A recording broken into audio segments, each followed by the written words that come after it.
Yes, it's your boy Elzenitho. Good morning, good afternoon, good evening, depending on where you're watching this video from and when you're watching this video. So this month of May, happy new month. This month of May, we're going to be doing a lot of short tips, tutorial tips on Photoshop, CapCut, CorelDRAW, Illustrator.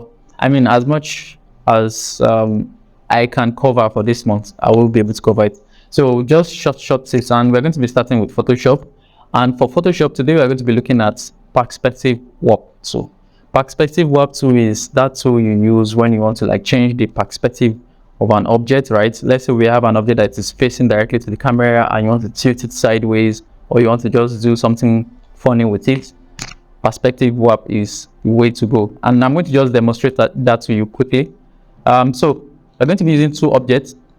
The first is this piece of battery here, and let's assume that we want to make this battery stand on a platform, like on a flat surface, right? So let's draw out a flat surface using our rectangular tool, right? So let's assume this is a flat surface, and let's change the color to a darker version of. Now you can see it looks like an edge, right? So what we want to then do is this. This is your battery. Go to your edit, and under edit you would see perspective warp tool. Click on perspective warp. Immediately you click on it, you would see that your cursor changes, right? And the first thing you want to do is what you're going to do is you're going to draw out the shape of your objects using that perspective warp. You draw out the shape of your object. So the first thing you want to do is draw the first part that you can see, which is this part. Using your mouse, you're going to just draw this part, and immediately you draw it, you can then select each point and adjust it properly. Just select and adjust properly. Now ensure that at least, I mean, it's not going to be perfect, right? But ensure that you get the shape of your objects. It won't be perfect. I mean, you're not a computer, you're not a robot, right? But try to make it look as clean as possible. So let's say that we've gotten the first part. So we're going to the second part, that's the side view, then also the top view. So for the side view as well, just holding your mouse as well, just drag out a particular part of it, and you see that it automatically, blends with the front view. Then you can then adjust the points here.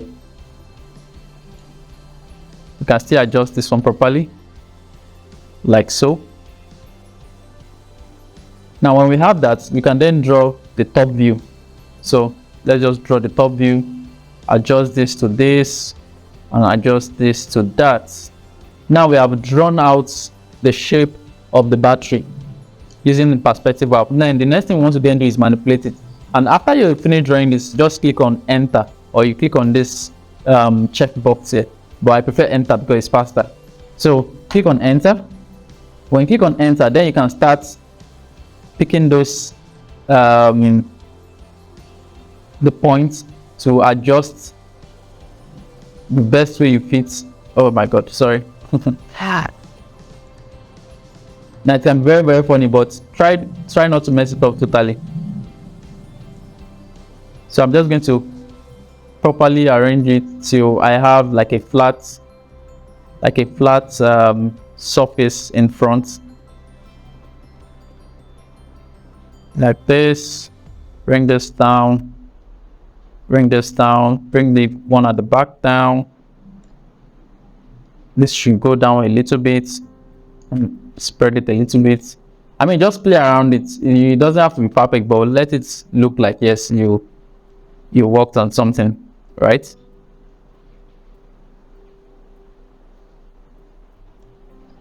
I don't know what the front size of a battery look like. I'm just using my imagination to properly guess it. That, I mean, it should look like this, right? And so we're just going to work with this. All right, so when you're done, when you're satisfied with the position or the perspective of your newly improved object, you can press enter.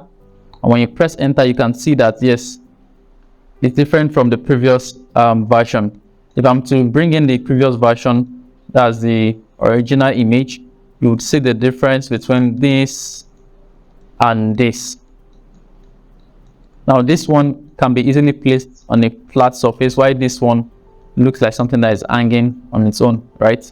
So I mean, you can just walk around it, put your shadow, blah blah blah, like that. You can even change your, what's it called,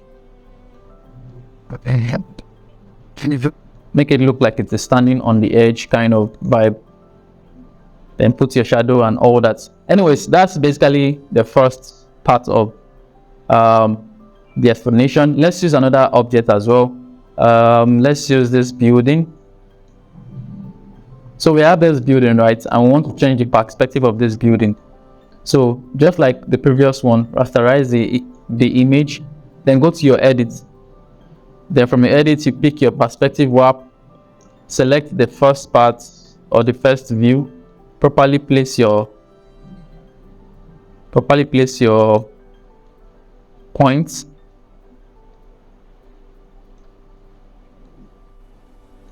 This can be very tricky, so sometimes it's best to just use your ruler, but I'm not using ruler at the moment. But properly place your points. You can see that it is like this, you know.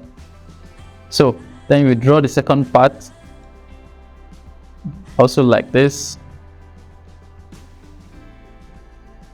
right? Then you draw the top view,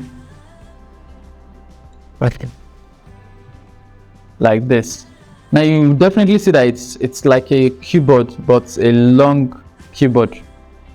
The placement of the house, I mean, if you use your geometric eyes to look at the house, you'll see that it is just a keyboard, but like a beveled keyboard. So yeah, we can then like rearrange some parts, you know, like this.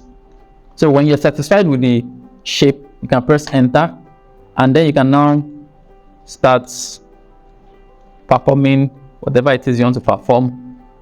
Whatever magic you want to perform with it, you can start performing with it. You can turn it to a different shape. I mean, anything you want to do with it, practically you can do with it.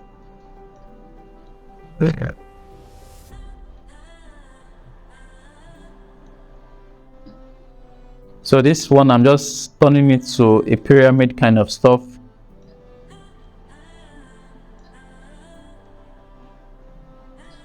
Yeah, something that looks more like a pyramid. And when I'm satisfied, I can press enter, and now we have a pyramid but in a building form, right? Very, very simple and straightforward. And we can bring in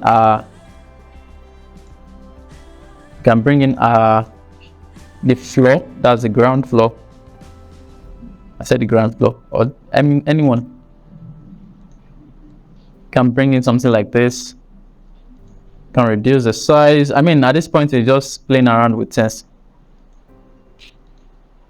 So yeah, very, very simple and straightforward. This is one way to use perspective warp. I use it in several other ways. This is like a general way of using your perspective warp to change the perspective of any object on Photoshop.